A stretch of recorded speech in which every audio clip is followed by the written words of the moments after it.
Well, hi everyone. I am so thrilled to be here today with our guests, the Lowe sisters. Many of you may know them, Susie, it's Kathy, Kim, and Holly, all who have a illustrious and amazing history from their parents in the vaudeville and circus performance arena here in Sutton, New Hampshire, and since have moved out to different areas, or some have stayed. But I'm thrilled to have each and every one of them here.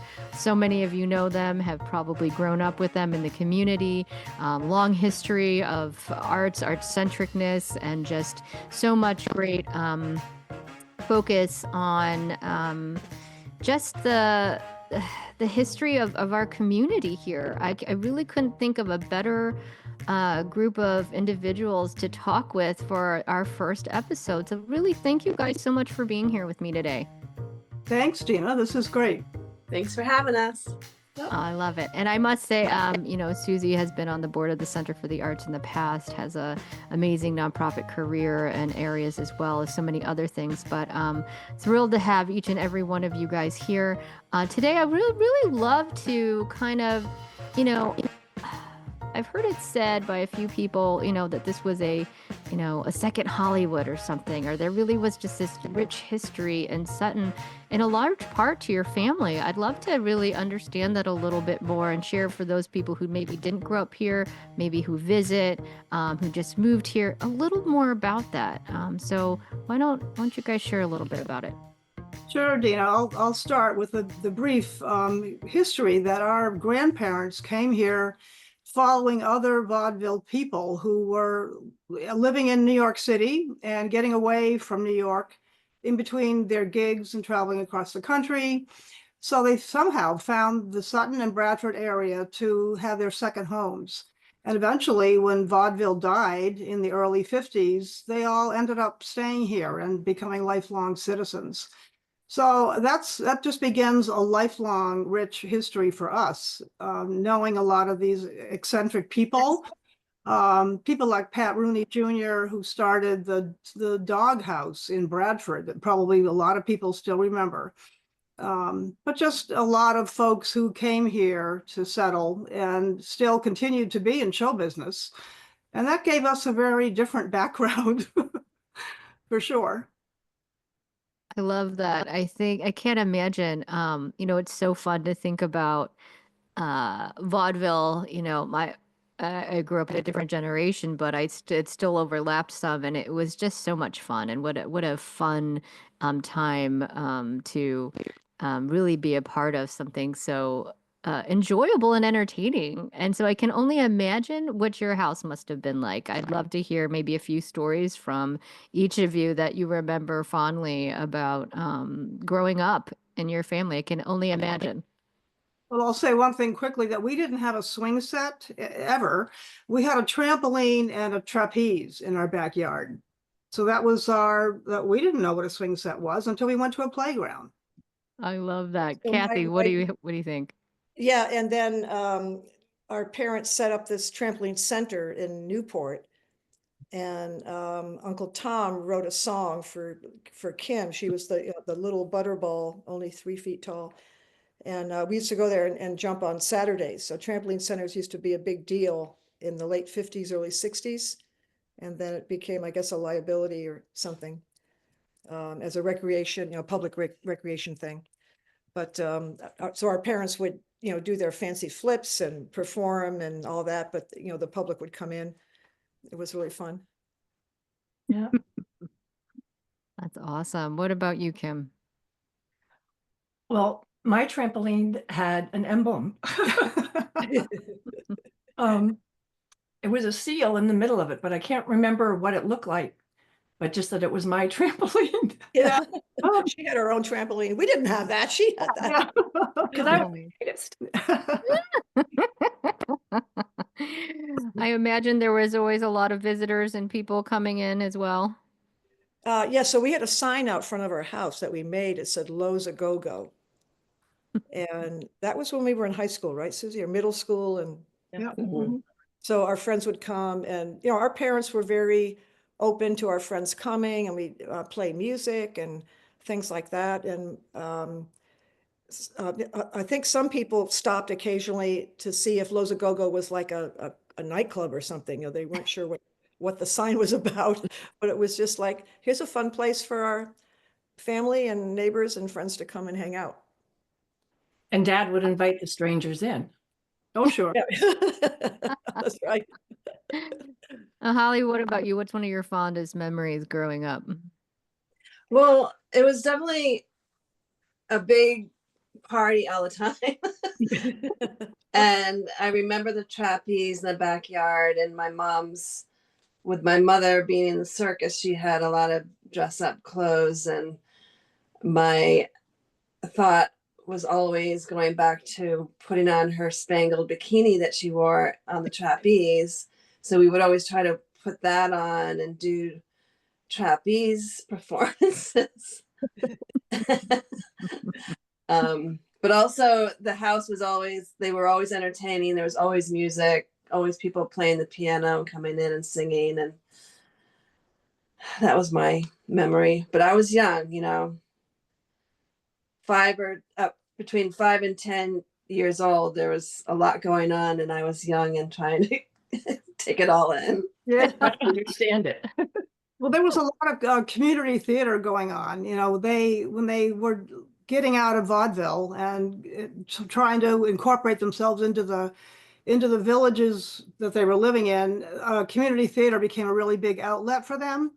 And I know Uncle Tom wrote a lot of performances, some plays that a lot of the local people would get involved in. So we also were always involved in all of those plays. And that became more of a prominent activity later when in Sutton an organization was created called the Homesteaders. And it was a civic organization for people to help people that are not well and mow the town green and just be overall good neighbors, but also get together once a month and have a potluck supper. So the homesteaders decided that they wanted to do a fundraiser, and Uncle Tom said he would write a play and everybody could just be in it. And they called the high school and they said that they could do it there. And that became a 14-year run of plays written by our Uncle Tom that all kinds of people from the community participated in, but so did our family, big time. Yeah. All of us were in all of them. I missed the first one because I literally gave birth to my son on opening night. So I couldn't get a part in that show, but Yeah. so we were all in all of them, and they were pretty impressive. Really just short of Broadway. They really were. And Tom was a genius writing the music and the lyrics and the dialogue, building the set, casting. He would cast people just based on how he thought that they could become their best selves. And they shone on the stage. It was remarkable. But between 1971 and 1984, these musicals happened at the Kearsarge High School for the benefit of the South Sutton Community Meeting House and the New London Hospital. And they made thousands and thousands of dollars on these productions. Granted, the tickets were only like $5, I think. Right. Yeah. But it was standing room only for five performances each year. And it was a given yeah. way of life for Oh us. yeah. Oh yeah. The day after high school got out, we were on the stage. Mm-hmm. Yeah. So that was late 60s and 70s. 71 to 84. Yeah. To 84. Yeah. Yeah. So that's maybe where that second Hollywood kind of reference comes from. Yeah. Yeah. Because you had all this talent moving here. Now, were a lot of your neighbors then, did a lot of people who vacationed here, you said, moved here as well? So you kind of had this built-in community of your parents' friends, really, right? There was some of that happened. I remember Lucille Page West, who was a dancer, and her late husband, Buster West, also a dancer, but they were vaudevillians who settled just down the road from where my grandparents first moved. And that was in a farmhouse on Meeting House Hill Road in South Sutton. That house is now out of the family, sadly. But yeah, a lot of people came and went, but the talent was around here was phenomenal. And as I said, Uncle Tom had a way of when he wrote the script, he knew what he could get out of Kim, and she just was amazing. Now, it's funny to me, I think about it, as families and the dynamics and whatever, and with such, I imagine your parents were very charismatic. So I imagine it must be, you come in and, there might be an expectation of it sounds like, everyone's a performer and you just perform, but then maybe were there any of you who were like, well, I don't really want to perform, or that's not really my thing. Like, like it's part of the family thing and you do it, but you're like, I don't know if that's for me. Like, I'm just curious, were there any of you kind of in that space, or were you all just naturally in it? Who wants to talk first? I think for me personally, it was natural Yeah. because my 3 older sisters, I would just follow them around like, oh, this is what I'm supposed to do, and this is how everyone's parents act and, in their homes. And I'm like, oh, well, yeah, this is just natural for us. Yeah. Personally, for me, that's how it was. I was surprised as I went to school and had new friends and went to their homes to see that these people weren't singing in their bathrobes all the time, tap dancing in the kitchen, and that our life was different, that it really was unique.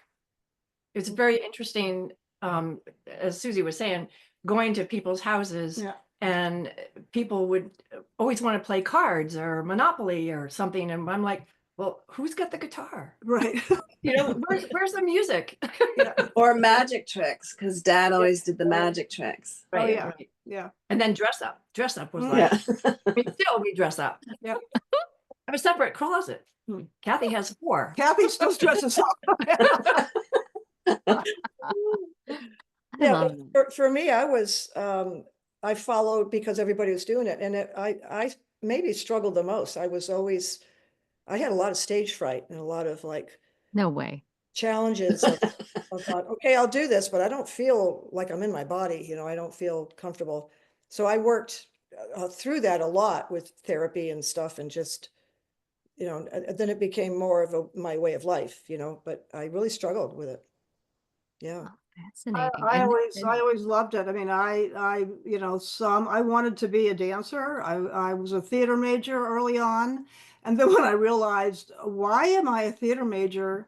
What am I going to do with that in New Hampshire? And then I became an arts management major, and that certainly served me well. But for me, it's just it's been in my blood. I still love to perform. I never had the stage fright thing. Wasn't a thing for me. I love it. I still have stage fright. I love it. I always have had. Yeah. Really? Oh yeah. Even with your You know that family. about Kim. Kim is amazing. Like, you get her up there. If you can get her up there, Yeah. then she's the biggest shining one of all of us, I Yeah. think. Yeah. Why do you say that? You're the shiniest. Yeah. Oh, she has a remarkable voice. Unfortunately, she's injured her vocal cords. Yeah. But we always sang together, all of us, all 4 of us. Kathy, Kim, and I sang together as the Low Profiles. Holly didn't live near us, so she couldn't come and rehearse, but she could always step in. But we did that for a couple of decades, and that was so much fun. That sounds so much fun.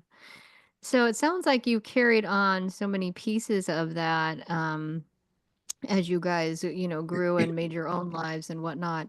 Are each of you, so you shared a little bit about kind of how your journey went, Susie, and I know a little bit about you, Kathy, but we'll share about that too. But I'm curious, Kim and Holly, how has that influenced how your journey went as you grew into yourselves and made a career, or or had a family, things like that?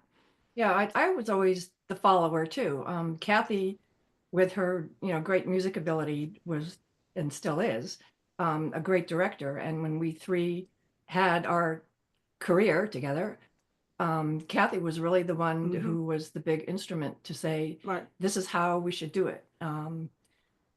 her songwriting, and then we sang Uncle Tommy's songs, did covers. We had a fun little career with a fellow from Vermont where he sang Roy Orbison, and we were the Shoo-Bop Girls.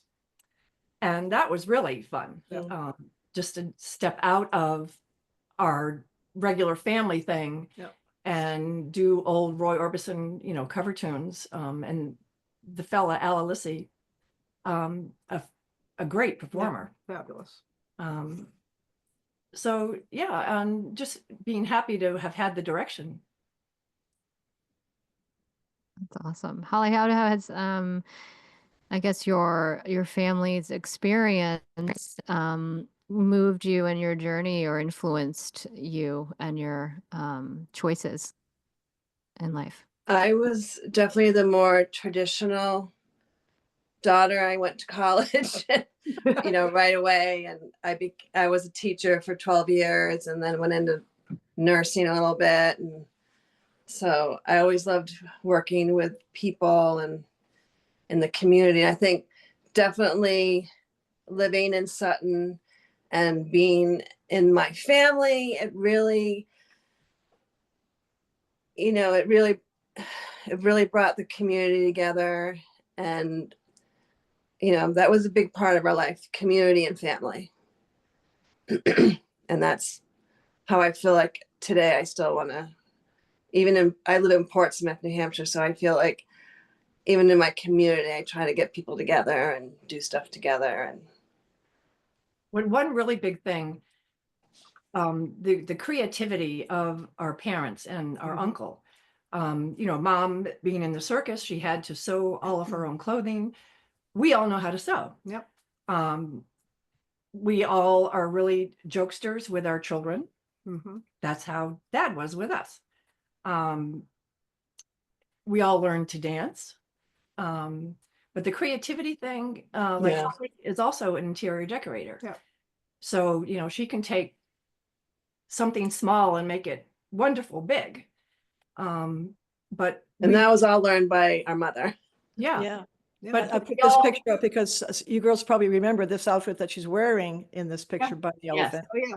It was There it is. flesh tone and these pink colors, and she sewed every sequin on there. Yeah. And we couldn't wait to get big enough to wear it. Yep. Yeah, to wear it. It was I'll wear amazing. that. Yeah. But even now, we all make our own glitter Valentine cards. I gave Kathy cookies today and Susie cupcakes that are all decorated. We just have fun, and my grandkids now can't wait to come over and let's get out the glitter and the glue. Yeah. I think we live for the flair. We like to celebrate, we like to gather, and that came out of our parents' lifestyle. And music is a big part of it, but the main thing, like Holly said, is community. It's like being together with people. What is the catalyst that will hold this group of people together? And we like that a lot. Yeah, we had such a magical upbringing. The village of South Sutton was very endearing. We had close neighbors, and our parents were pretty much the center of activity. But everyone knew each other. We could walk down the street in our pajamas and go to the general store for breakfast. Right. And where else can you do that? And the saying, it takes the village. Yeah. Everybody pulled out for each other, if people were sick, there was always attention and caring for each other. And I think that's still going on there, but times have changed. It's not quite as warm and fuzzy as it was, but still a great place to live. Yep. Well, I'm sorry, go ahead. No. I think that's so interesting, though, and a nice transition into some of the next questions I sort of have. Or, that sounds to me, like, such a utopia in some ways, and some of the best qualities of what I think the arts can do, right, is to bring community and to bring those connections and creativity and foster that sense of community. And so growing up at that time period, so much, there's so many differences from then till now. I'm curious what your thoughts are now, from your perspective, having been raised here and grown up in this particular region, it is rural. There's I think Sutton's something like 2,500 people or something like that. Really? There's And that many? probably, I know. Yeah. Which was much smaller, I'm sure, Yeah. when, before. So I'm curious, what are your thoughts on how it's changed, and what do you notice, I guess, the most about it? Yeah, I think it clearly has changed. I walk a lot in this village, and I go by houses that I don't know who lives in them anymore. And that's very different for me. Mm. Um, and I try hard to get to know, people when they move into the village, and it's just very different. Times have changed. We still do have the organization, the homesteaders, but we don't do plays anymore. We try to get together now only a couple of times a month, I mean, a year, for these potluck suppers. But that's still, when they happen, they're people know that it's special. It just is a different sense. But times have changed, and I don't see the amount of kids playing down on the green that used to play. And No, yeah. we're in a different world. And that's again why my husband and I are so involved in the arts in this area, and we feel very strongly that that's one thing that really does bring people together, whether it's the visual or performing arts. The arts do allow people to speak and people to gather. What about you, Kathy? I don't live there anymore. Susie has continued to live there. I love going back there. One of my memories is, I say breaking into the community meeting house, but just being able to go in the back window. I'd probably get arrested today if I went in the back window. Wanted to go in there to sing in that beautiful room. But I feel like in my retirement, I want to give back more when I have time. So I want to use that meeting house more because it's just sitting there. It's been restored. And so we're trying to do different events in the summer, this variety show, open mic, and bring people together and share their skills and talents and things. So I'm kind of trying to think out of the box and what else can we do down there in that building, to bring people together. So that's something I think I've carried on from my parents is let's do something together. Mm. I just love that. To me, that's the purpose of life. That's to be in service to others in that way. Now, you do a lot still in the community, and granted, not always in Sutton, but in the neighboring communities and beyond. And having, had such an interesting career, having gone to France and whatnot. Um, what do you think is special about this area, or keeps you here, per se? Yeah, I often wondered and sort of in awe, oh, wow, I came back here again. Like I would leave. I went to France and lived there for a while. Then I lived in California. I lived in New York. I always came back here. And I think that draw is that just that organic community sense of village. So wherever I go, I want to feel that village thing. And if I don't feel it somewhere else, I'm going to come back here because I know it's here. And, I live in New London, and you're so great, Dina, coming into the Center for the Arts and um, all these great new ideas about how people can gather. And I'm on board. I just want to do that. And whatever's happening in the world, I feel like if we gather and have good intentions and create beauty in the world, that has to be a good thing. That's That's awesome. what I want to do. Now, Kim, what is your I guess, creativity just seems to spring forth from all of you. And just that, holding on to that heart of, all of your experience in childhood, but also as you grew, just continuing to perform. What is it that you think, at this point in your life, the arts mean to you, and how would you like to see that going forward? Well, personally, how I would like to be involved in it or how I see it. Maybe both, or whatever one you feel like. Yeah. I guess I'm not really out there performing any longer. As Susie had pointed out, I have damaged my vocal cords. So singing publicly doesn't happen for me anymore. But with the family, we still chime in. Mhm. So yeah, that's been a strange thing for me to have to bow out a little bit. But I also feel like with my staying right here, I live in Bradford, but only 6 miles down the road. So I feel really very spoiled, and very protected that I'm staying in my box. Mhm. Yeah. Yeah, and you have creative stuff too. She's not blowing her own horn as much as she could, but she did that Bradford Garden for years. You know, she restored this thing that was such a creative project. And the pottery that you helped make for the Sweet Beet, and interior decorating. I think we all have that, and Holly went more formally into that. But the creativity doesn't have to be a performance thing. It's like Right. we all are nurturing things all the time, and that's part of who we are. Yeah. I mean, think, there's always sorry. a great house project for me. Mhm. Refinishing the windows, or, painting the doors, or, something, creating gardens around my house. Mhm. But yeah, just always have a great project going, and always very grateful that my mother taught me how to upholster, that's pretty big. Yep. That if there's old chair in the living room, I'll tackle it and make it a new one. Yeah, I think that's pretty neat. We're all like that. And before we go hire somebody else to do a thing, we try it first. I think I can do that. And oftentimes we can do it. So we're resourceful. And that's a creative thing too, is to take on something new and figure out how to fix it and restore it. I love that. Yeah.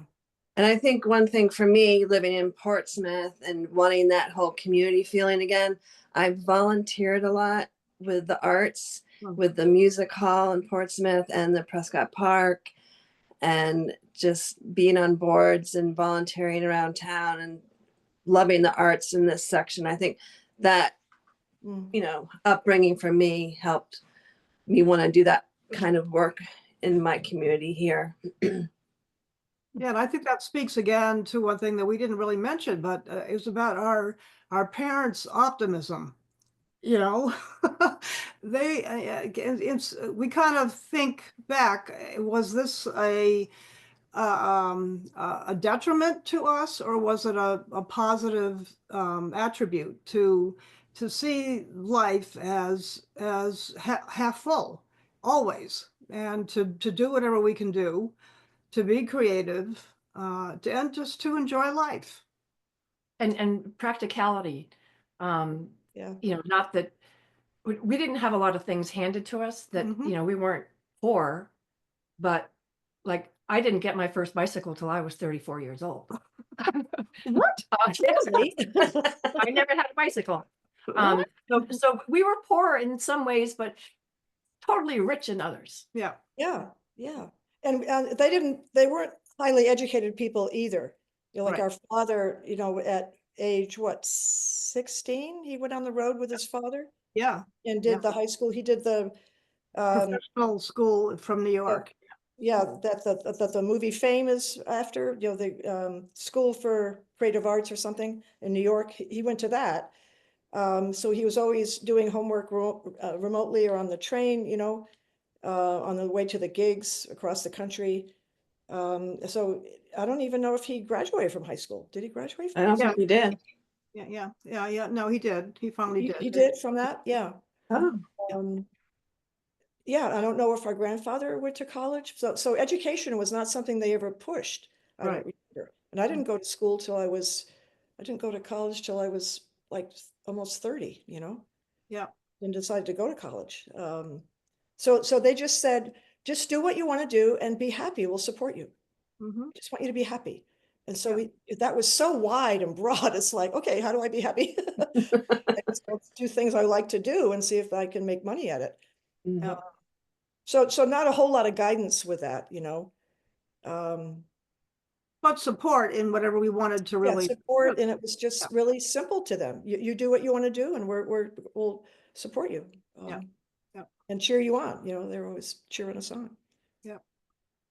What a fun way to grow up, just to have the freedom of all the access to the liveliness and connectivity, but also just the that's kind of support and nurture in a free way, right? I think that's so important and sounds like it was very empowering to you guys.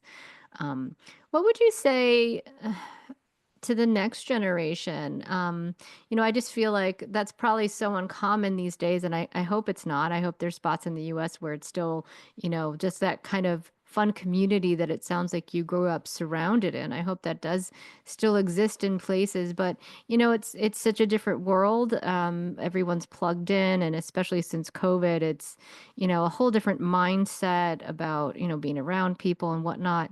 So I know it's different, but I guess today, like, what would you hope for the next generation? Like, what things do you think can translate, maybe from like that specialness of your upbringing? Is there anything you feel like can be kind of transferred to the next generation, or maybe even just your hope for it? Well, I think for me, both of my children, I'm glad that they still live in Sutton, and my 5 grandchildren are in Sutton.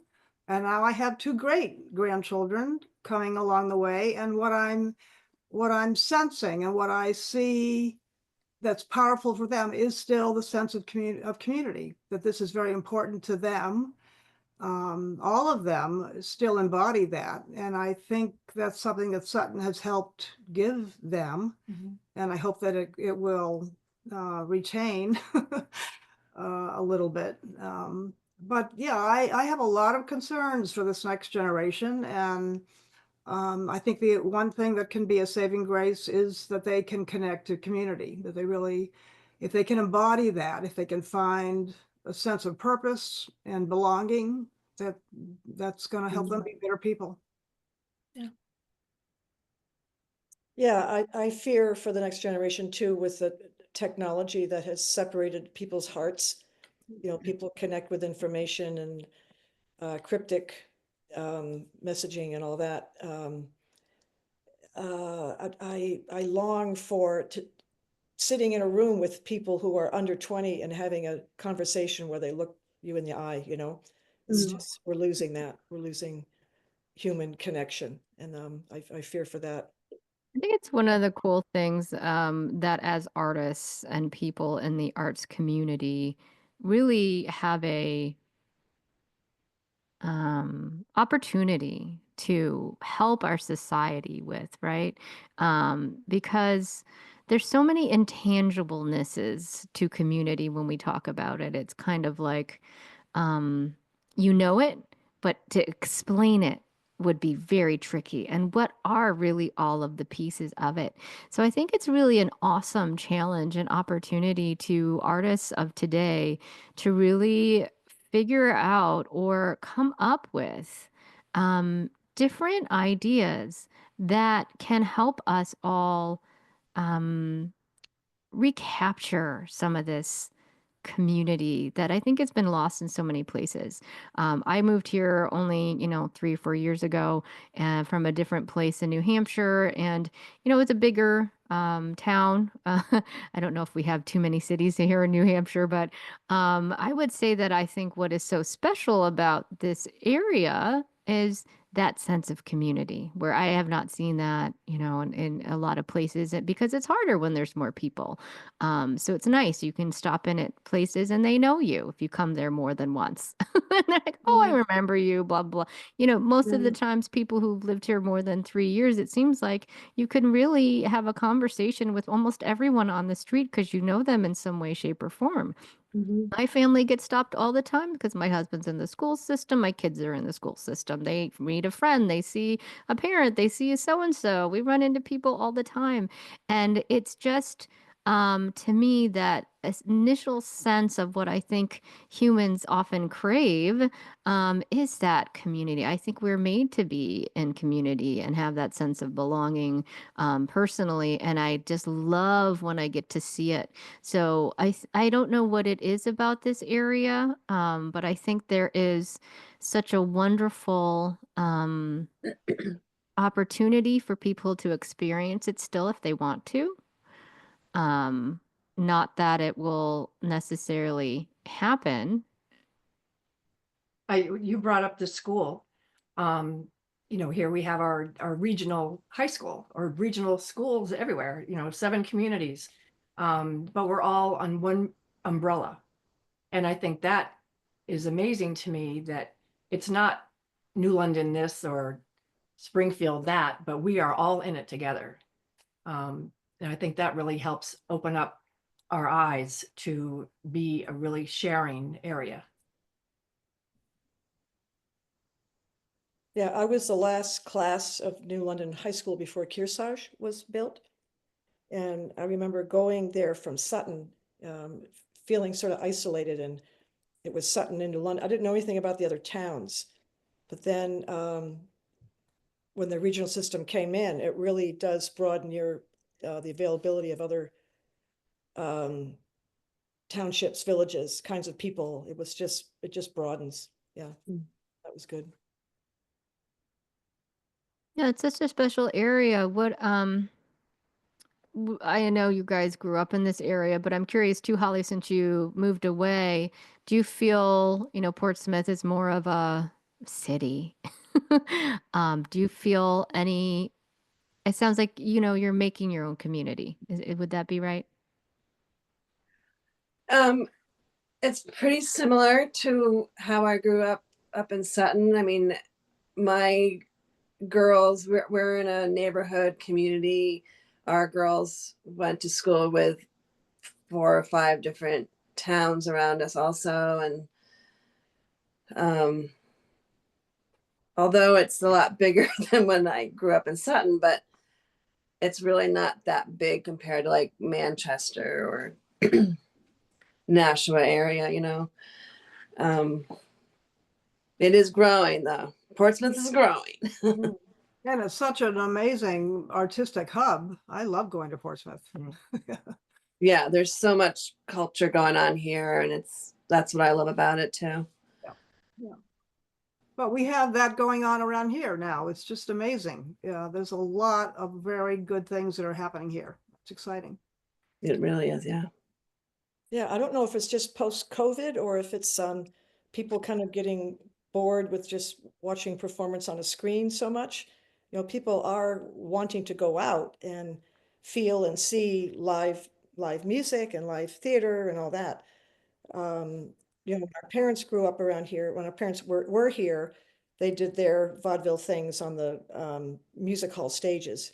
And a lot of those are reopening in a different way now. There's just a lot of those wonderful big old buildings that are opening up again. Some of them were movie theaters for a while. Now they're coming back to live performance places because now the movie theaters are changing.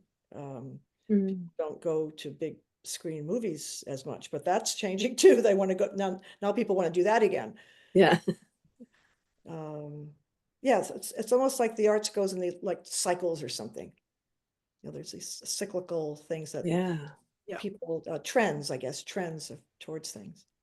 Yeah. Well, I think you're right. COVID did help that when everybody is coming out of it, everyone is very hungry for anything stimulating, and to be together again is amazing. It just, yeah. But it's true. A lot of, inner city people from New York and Boston started moving up into this area. Yep. After COVID. Right. So here's the trampoline in the backyard. Yep. I remember that. Grandpa catching Dad in a dismount. Yeah, and here's Dad and Grandpa singing on a mic. Yeah, characters. That's so awesome. Well, I thank you guys for taking the time to share a little bit of a glimpse inside the rich history you have here in our beautiful area of the Lake Sunapee region. Before we go, is there anything else you'd like to share with our audience? So just be who you are and go for it. Come to Kathy's drumming circle. Yeah, just come on over. Come on over. We'll have a good time. Right. I think my takeaway is you don't have to be so serious. We don't have to take life that serious. We can let our hair down sometimes and really just enjoy it, and take that creativity and don't be afraid to really explore it in various ways and build that community. Yeah, and take advantage of your community and the resources around you. I love that. Well, thank each of you for being here. It's such a joy to have a few moments to get a glimpse into your amazing, wonderful lives that will continue to bless our community and all those around you. Thank you so much for being here, and I can't wait to share this with the community. Thank you, Dina. Thank you. Thank you very much.